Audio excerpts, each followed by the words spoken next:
Perjuangan membuka diri untuk menjalin kerjasama dengan Partai Demokrat di Pilpres 2024. Mengawali rencana kerjasama politik ini, Sekjen PDI Perjuangan Hasto Kristianto dan Sekjen Demokrat Teguh Rifki Harsha mematangkan pertemuan Puan dan AHY. Tawaran kerjasama politik PDI Perjuangan kepada Demokrat mencuat di tengah penentuan cawapres Anies yang tak kunjung diputuskan. Apakah PDI Perjuangan tengah menggoda Demokrat? Sore ini kita akan membahasnya dengan narasumber yang bergabung melalui sambungan virtual. Ada Sekjen PDI Perjuangan Hasto Kristianto. Selamat sore Mas Hasto. Selamat sore, Rifana, apa kabar? Baik, ada Wasekjen Partai Demokrat Janssen Sitindaun. Selamat sore Bang Janssen. Selamat sore Rifana, shalom untuk seluruh penonton CNN dimanapun Dan berada. Direktur Eksekutif Indikator Politik Burhanuddin Mutadi. Selamat sore Mas Burhan. Sore Rifana, sore Mas Hasto, Bang Janssen. Sore, Mas. Oke, saya mau ke Mas Hasto dulu. Karena ini ajakannya dari PDI Perjuangan. Mas Hasto, apakah PDI Perjuangan memang betul menawarkan kerjasama politik kepada Demokrat di Pilpres 2024 untuk mendukung Ganjar sebagai upaya menggoyang koalisinya Anies Baswedan, Mas Hasto? Ya kalau kita lihat tadi tayangan Mbak Puan menyebut Mas AHY di tengah-tengah rapat kerja nasional. Nyebutnya aja dengan nada khusus tadi. Sehingga apa yang disampaikan Mbak Puan itu bukan satu hal yang main-main, maka kemudian saya juga menindaklanjuti. Yang penting adalah kedua partai membangun pintu-pintu komunikasi. Jadi ruang dialog itu dibuka dan saya sudah bertemu dengan Sekjen Partai Demokrat, Mas Teguh Rifki sambil makan ayam berkah. Sehingga pertemuan itu juga diharapkan membawa berkah. Tapi kalau itu dikatakan sebagai bujuk-membujuk, kemudian apalagi tadi dari Partai Nasdem mengatakan mau menjegal, nggak ada niatan jegal-menjegal. PDI Perjuangan ini menyatukan, bukan memecah.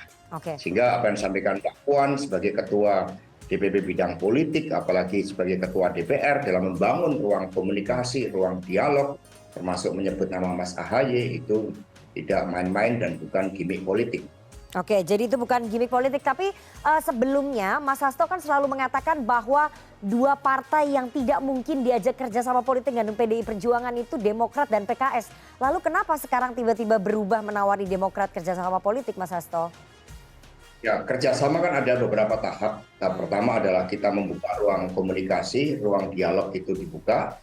Setelah hal tersebut baru kita berbicara. Mengingat pemilu legislatif dan pemilu presiden berjalan serentak, itu pun kami tetap menghormati etika politik bahwa Partai Nasdem, PKS, dan Demokrat itu sudah menjalin suatu kerjasama. Nah, kalau kita lihat lingkungan eksternal kita kan juga kecenderungan di tengah pertarungan geopolitik global ini, setiap negara mengedepankan apa yang disebut sebagai persatuan nasional agar kita bisa melakukan suatu loncatan kemajuan dengan cara apa? Membangun persatuan dan kesatuan bangsa. Kesadaran itulah yang muncul pada saat Rakernas. Kita ingat Rakernas dimulai pada tanggal 6 Juni bertepatan dengan hari lahir Bung Karno yang juga membawa suatu ide-ide persatuan nasional. Diakhiri pada tanggal 8 Juni di mana pidato penutupan Ibu Mega juga mengambil spirit dari kepemimpinan almarhum Pak Taufik Kemas yang dikenal sangat mengedepankan dialog, membantu, menolong orang, dan kemudian juga mencari titik-titik temu dari berbagai perbedaan. Dan kemudian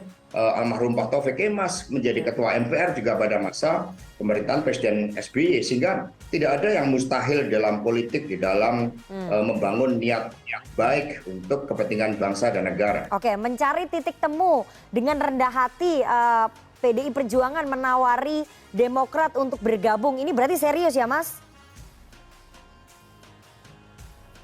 Kok Nana ragu-ragu? Oke, itu saya minta penegasannya nih.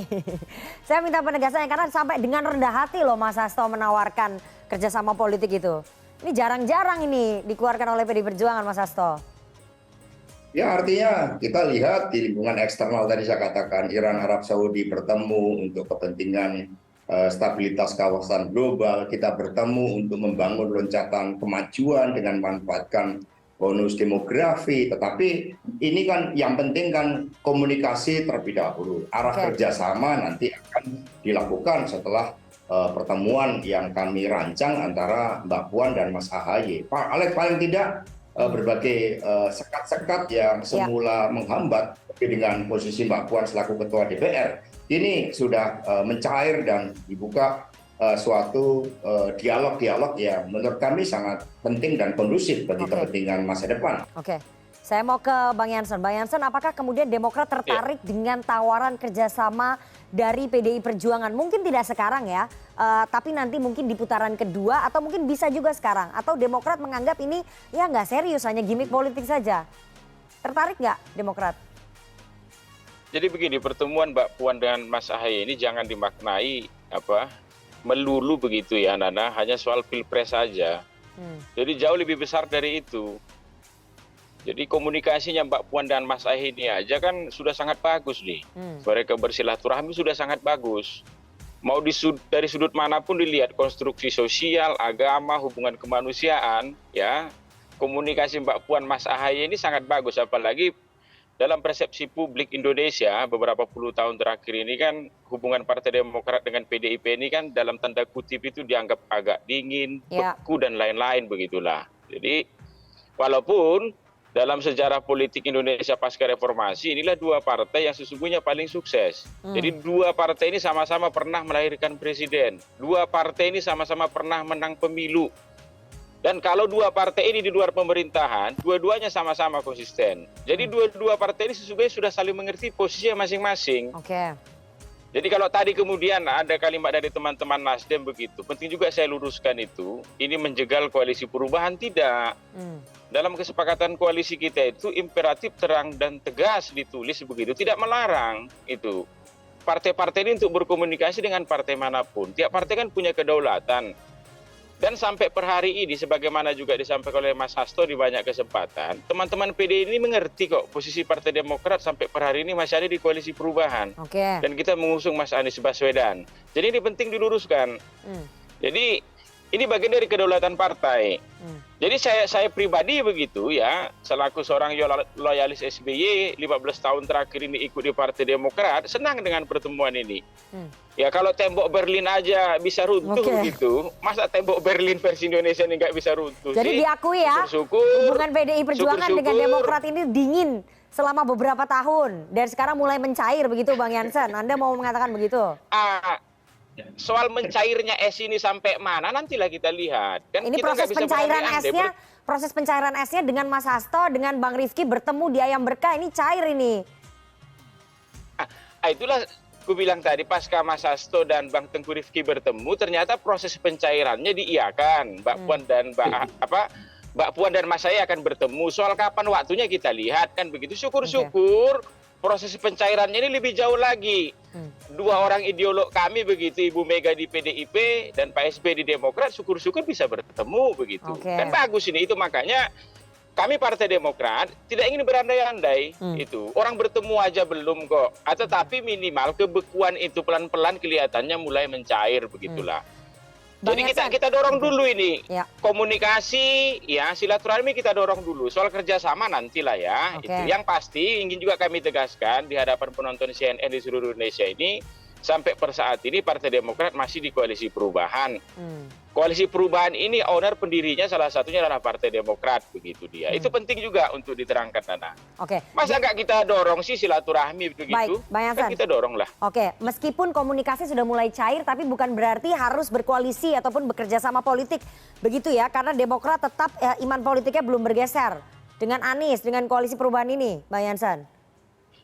Ya sampai per saat ini begitu ya, Partai Demokrat masih di koalisi perubahan, itu dia. Yang ingin kita dorong ini adalah... Sampai saat ini berarti ke depan bisa berubah dong Bang Jansen.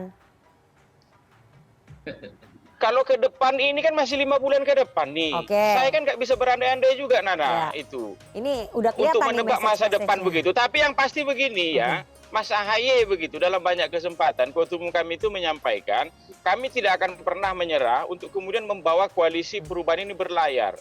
Kecuali kemudian koalisi ini menyerah sendiri dan sampai sekarang belum ada tanda-tanda untuk menyerah. Baik. Itu. Saya mau ke Mas Hasto dulu. Berarti memang diakui ya Mas Hasto bahwa ada hubungan yang cukup dingin antara PD Perjuangan dengan Demokrat selama beberapa tahun ini dan proses pertemuan antara Anda dengan Sekjen Demokrat dan kemudian nanti berlanjut Puan dengan AHY itu adalah proses pencairan komunikasi politik untuk kontestasi ke depan, begitu Mas Hasto ya? Ya, Bung Jansen tadi udah sangat jelas. Dan pernyataan Bung Jansen itu terasa menyedapkan. Oke. Yang semakin memperkuat ya spirit dari pertemuan kami dengan Mas Rifki di Ayam Berkah. Sehingga kami meyakini kami makan di Ayam Berkah juga bukan sekedar cari tempat nongkrong. Namanya saja kami cari yang simbolik, Ayam Berkah. Supaya apa nih? Bagi bangsa dan negara. Tetapi sekali lagi arah dari kerjasama politik tentunya akan didahului terlebih dahulu dengan pertemuan antara Mbak Puan dan Mas AHY, karena Mbak Puan lah yang selama ini mendapatkan tugas dari Ketua Umum dalam melakukan lobby politik. Tugas saya sebagai sekjen menyiapkan segala sesuatunya secara teknis dan substansinya. Terima kasih. Baik, saya mau ke Mas Burhan. Mas Burhan, bagaimana kemudian Anda melihat manuver PDI Perjuangan yang tiba-tiba mau membuka komunikasi politik dengan Demokrat yang selama ini tersumbat sebetulnya di tengah situasi koalisi perubahan sedang ruwet nih soal cawapres. Apakah ini bukan upaya menggoda ya Mas Burhan? Begini, ya sah-sah saja kalau ada pihak yang mengatakan itu bagian dari tebar pesona ya. Tetapi buat saya ada perubahan strategi yang positif dari PD Perjuangan, terutama pasca Rakernas, untuk lebih inklusif. Karena bagaimanapun Pilpres ini melibatkan audiens yang lebih luas. Bukan semata-mata mereka yang memiliki KTA PD Perjuangan. Ini istilahnya Pak Jokowi ya, ketika memberikan semacam wejangan di acara Rakernas. Jadi kalau ingin menang, mau tidak mau PD Perjuangan harus reach out ke konstituen partai yang lain dan harus tampil lebih inklusif, lebih terbuka sehingga tidak terkesan oleh sebagian pihak dianggap sebagai sombong ya. Jadi menurut saya ini sesuatu yang bagus, apalagi disampaikan oleh Mbak Puan yang notabene adalah putri almarhum Taufik Kemas. Jadi Taufik Kemas ini kan figur di PD Perjuangan yang bisa menampilkan diri sebagai icebreaker pada masa Pak SBY menjadi presiden dan ketika PD Perjuangan menjadi oposisi 2 periode. Jadi itu, tetapi bukan berarti hanya dari sisi PD Perjuangan saja yang mengambil untung ya dari pertemuan Mbak Puan dengan Mas AHY nanti. Ini semacam simbiosis mutualisme menurut saya. Jadi di satu sisi PD Perjuangan image-nya akan lebih inklusif dan akan memberikan semacam investasi buat putaran kedua. Jadi kalaupun toh misalnya Mas AHY tidak berkoalisi dengan PD Perjuangan di putaran pertama, di periode kedua itu sinyalnya udah ditangkap oleh konstituen Partai Demokrat dan partai lain. Nah, tetapi bukan hanya dari situ saja, Demokrat juga menurut saya mengambil keuntungan. Paling tidak harga saham Mas AHY naik nih. Di koalisinya Anies ya? Bagaimanapun bargaining posisinya naik. Di saat Mas Anies masih belum menentukan siapa cawapresnya. Dan jangan lupa, acara belum digelar, pertemuan antara Mas AHY dengan Mbak Puan udah didiskusikan berkali-kali sama Rifana kan di CNN. Jadi itu menaikkan popularitas Mas AHY. Dan saat yang sama pula, jangan lupa pula, bagaimanapun ada kasus di MA terkait dengan PK Muldoko. Jadi dengan ajakan pertemuan Mbak Puan dan PD Perjuangan yang di-follow up sama Mas Hasto, itu secara tidak langsung PD Perjuangan memberi semacam legitimasi bahwa kepemimpinan yang sah di Partai Demokrat adalah AHY gitu. Jadi menurut saya ini simbiosis mutualisme yang menguntungkan kedua belah pihak dan menguntungkan publik. Ini yang paling penting ya. Jadi publik mendapatkan suguhan pertunjukan bahwa elit meskipun berbeda aspirasi politik, mereka masih bisa makan ayam di restoran. Bisa duduk bersama, bisa makan bersama, mendapatkan keuntungan bersama begitu ya. Oke, ini sama-sama win-win solution ini, saling memanfaatkan. Tapi ada yang rugi juga di mana? Ya nanti Mas Hasto kita bahasnya nanti dulu, kita harus jeda terlebih dahulu. Analisisnya Mas Burhan menarik sekali, tapi kita harus jeda terlebih dahulu. Jangan kemana-mana, tetap bersama kami di CNN Indonesia Newsroom.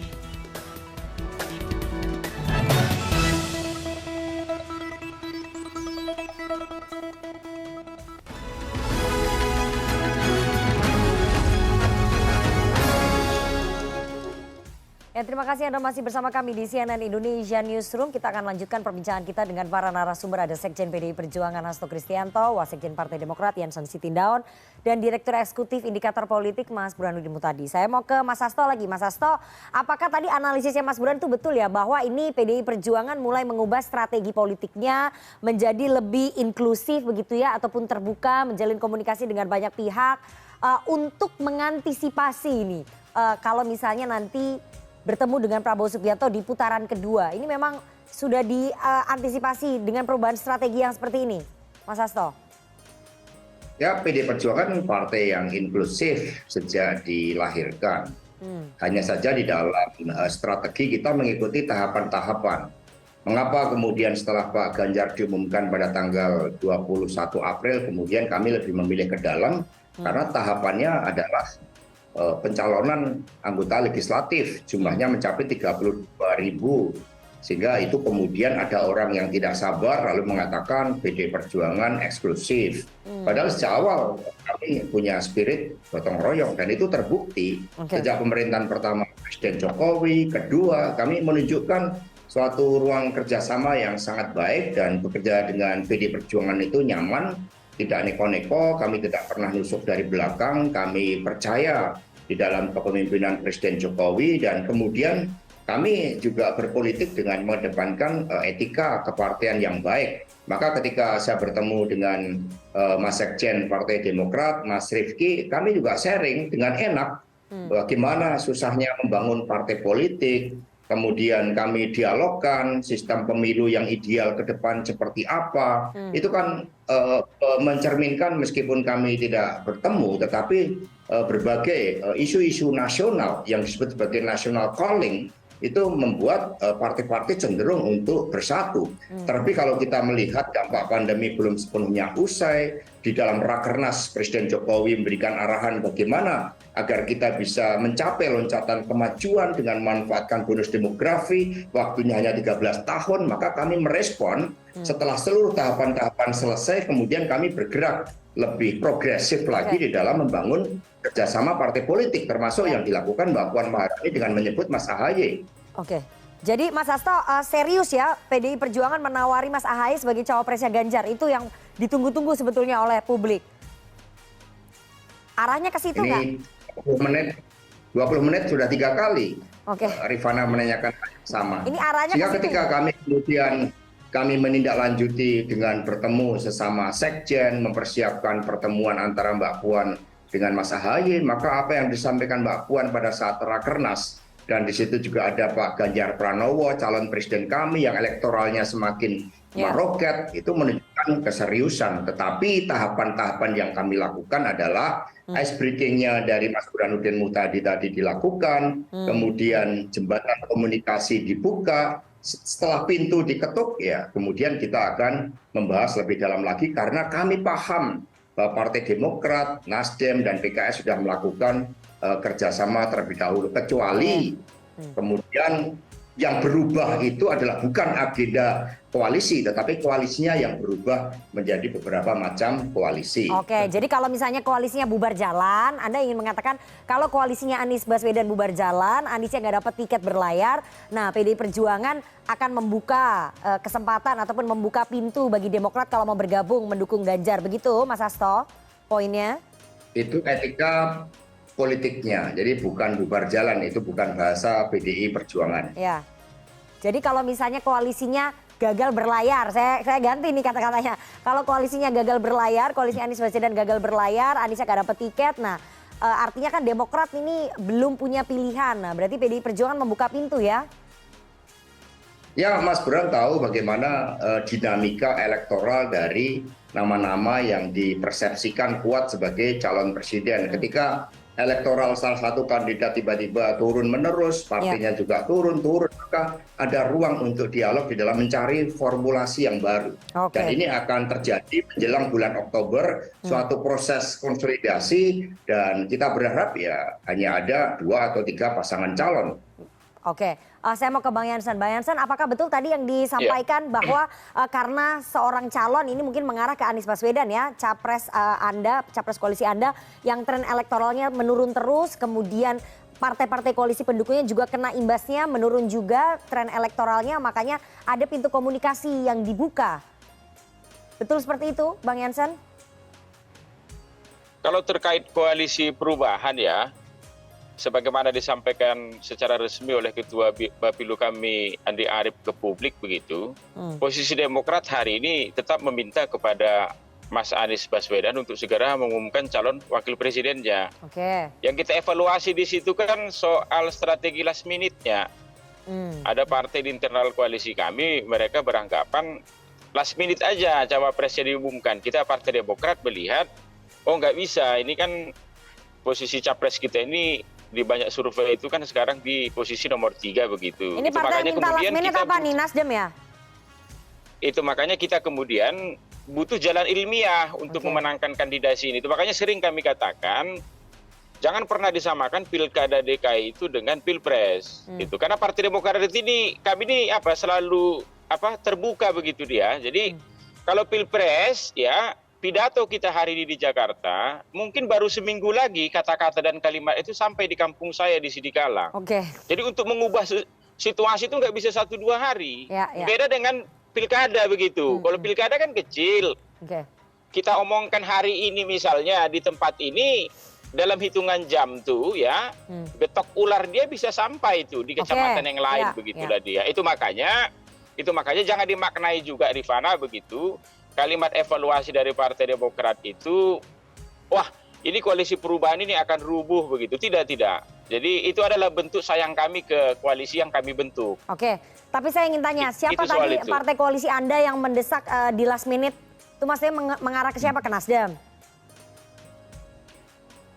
Tidak perlu menunjuk partai. Jadi di internal ya macam-macam. Rasanya di koalisi yang lain pun kan macam-macam tuh mazhabnya. Kalau mazhab kami ini kebetulan untuk menang itu harus pakai jalan ilmiah. Nggak bisa kemudian kita berharap kandidat lawan kita misalnya 1 atau 2 orang di luar sana itu kalau istilah tenis itu melakukan unforced error. Wah, dia buat kesalahan, poinnya dapat kita. Itu harus kita jauhkan itu dalam strategi pemenangan. Itu makanya strategi kami Partai Demokrat adalah strategi jalan ilmiah. Menurut kami, lebih cepat kemudian calon wakil presiden di koalisi perubahan diumumkan itu lebih baik. Itu makanya keluar istilah time is money. Jangan kemudian kita sudah tidak punya modal, tidak punya uang, kan kita di luar kekuasaan. Tiba-tiba modal berharga kita waktu ini kita buang-buang. Malahan sesungguhnya koalisi perubahan ini adalah aset utamanya itu waktu. Waktu itu yang paling berharga begitu. Jangan kita buang-buang. Kalau kemudian calon presiden, wakil presiden, koalisi perubahan ini sudah jelas, kan luar biasa tuh. 3 partai ini langsung terkonsolidasi secara nasional, gerakan rakyat, relawan, langsung bisa bekerja secara bersama-sama begitu. Sehingga kemudian capres kita yang hari ini di posisi nomor 3 itu, ya dalam rentang waktu beberapa bulan ke depan ini bisa mengejar ketertinggalan elektabilitasnya dengan 2 capres di atasnya. Bang Jansen, tapi saya ingin tanya ya, apakah kemudian Demokrat menjadikan komunikasi dengan PDI Perjuangan ini sebagai daya tawar begitu ke koalisi perubahannya Anies Baswedan supaya ayo lebih cepat dong kita umumkan cawapresnya, kalau kelamaan kita bisa buka komunikasi politik dengan yang lain nih, terutama dengan PDI Perjuangan. Ini sebagai daya tawar nggak? Seperti yang tadi dibilang Mas Burhan. Kalau untuk kami Partai Demokrat, termasuk khususnya kader model saya ini begitu ya, pertemuan antara Mbak Puan dan Mas Ahaye besok jangan disederhanakan hanya sekedar bahas soal pilpres, terlalu kecil. Ini ada hal yang lebih besar. Kalau kemudian ada surprise lain yang akan lahir dari pertemuan itu, kita lihatlah. Itu makanya kami mendorong betul nih. Itu loh. Saya termasuk salah satu kader di internal begitu yang mendorong ya pertemuan ini berlangsung itu. Kalau kemudian pertemuan itu berlangsung, ya ada banyak hal yang bisa dibicarakan. Apalagi kan 2 orang ini pemimpin muda kita ke depan. Itu tidak bisa kita hindari. Ini adalah 2 aktor paling besar hari ini ya dalam politik Indonesia, Mbak Puan dan Mas Ahaye ini. Mereka berdua punya partai politik, punya pasukan yang lengkap, punya mentor yang bagus, ideolognya sama-sama mantan presiden di negara ini begitu dia. Jadi kita dorong. Kalau saya itu dia. Itu. Jadi komunikasi dulu ya, soal kerjasama dan lain-lain pasti kita bicarakan pasca itulah, karena ada tahapan-tahapannya. Kan? Baik. Ini ke Mas Burhan. Mas Burhan, dua-duanya baik Demokrat dan juga PDI Perjuangan bilang bahwa yang penting komunikasinya dulu dicairkan. Kalau misalnya mau bicara kerjasama nanti ada tahapan-tahapannya. Sepertinya nggak mau langsung buru-buru ini, penjajakan dulu, mencairkan suasana dulu. Tapi saya mau tanya seberapa besar kemudian peluangnya Partai Demokrat bergabung dengan PDI Perjuangan di Pilpres 2024? Apakah bisa di awal atau berpotensi nanti saja di putaran kedua? Mas Burhan.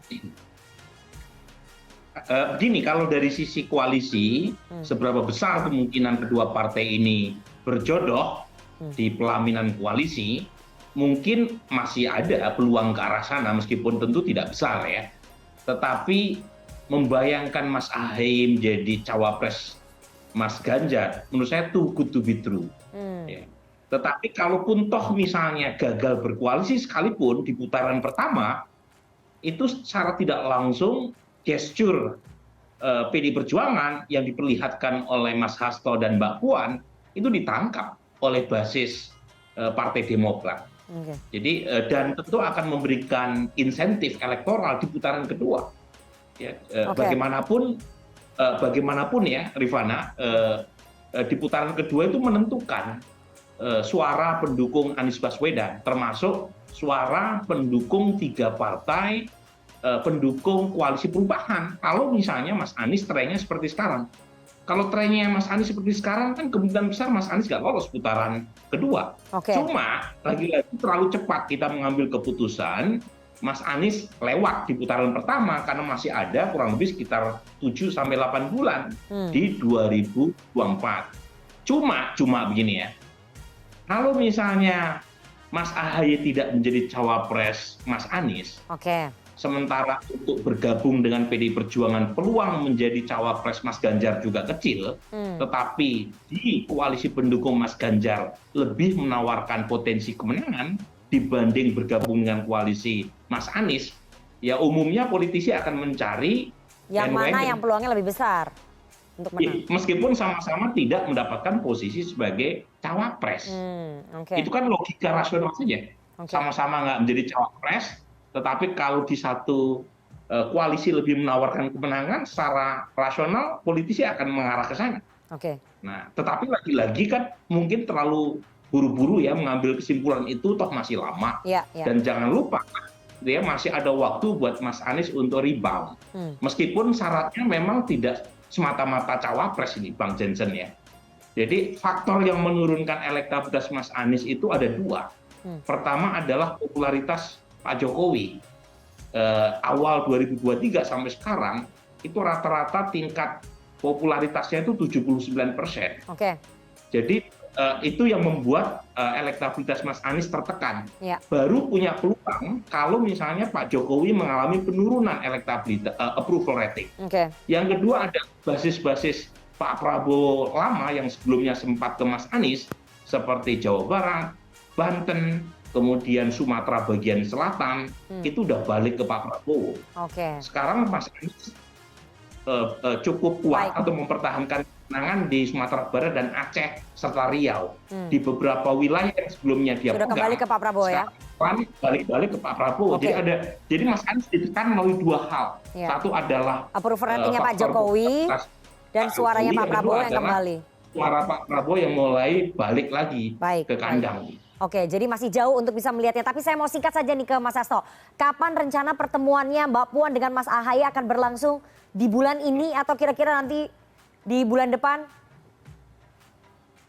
Jadi baru dikomunikasikan, tadi saya juga komunikasi dengan Mas Rifki, Mas Sekjen, sehingga titik temu untuk jadwal. Karena sama-sama Mas Ahaye, Mbak Puan, Mas Ahaye ini sama-sama sibuk ya tugas-tugas kepartean. Sehingga dalam waktu dekat ya diharapkan sudah dicari titik temu terkait dengan waktu pertemuan antara Mbak Puan dan Mas Ahaye. Baik, kita lihat nanti bagaimana political will kedua tokoh muda ini ya, baik Mbak Puan Maharani ataupun Mas Ahaye, apakah bisa mencairkan kebekuan politik antara PDI Perjuangan dengan Demokrat yang sudah terjadi dalam beberapa tahun terakhir, karena sekali lagi politik itu sangat dinamis, seni berbagai kemungkinan. Kita lihat nanti ujungnya kemana, apakah akan tetap bertahan di koalisi ini atau mungkin bisa berubah posisi. Terima kasih sekali 3 orang narasumber yang sudah bergabung pada sore hari ini. Ada Sekjen PDI Perjuangan Mas Hasto Kristianto, Wasekjen Partai Demokrat Jansen Sitindaun dan Direktur Eksekutif Indikator Politik Mas Burhanuddin Muhtadi. Sehat selalu Bapak-Bapak.